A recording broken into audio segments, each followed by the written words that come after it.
इस प्रोग्राम को बुक करने के लिए हमें वहाँ के लोगों ने परेशान किया कि अक्षरा जी को बुक किया जाए।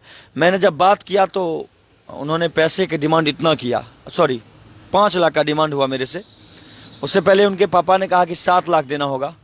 तो मैंने कहा कि भाई ऐसे कैसे होगा अंकल जी, कुछ कम कर दीजिए, हम लोग गरीब आदमी हैं। वो लोग करना चाहते हैं प्रोग्राम। तो 5 लाख में डन हुआ कार्यक्रम। और उसके बाद अक्षरा दी से जब बात हुई तो वो बात कैसे करते थे, हाँ बोलो कहाँ करना है प्रोग्राम, कितने तारीख को करना है। मतलब इस तरह से, जिस तरह से वो बहुत बड़ी स्टार हैं और उनको बुक करने के लिए लोग एकदम लाइन में लगा रहता है।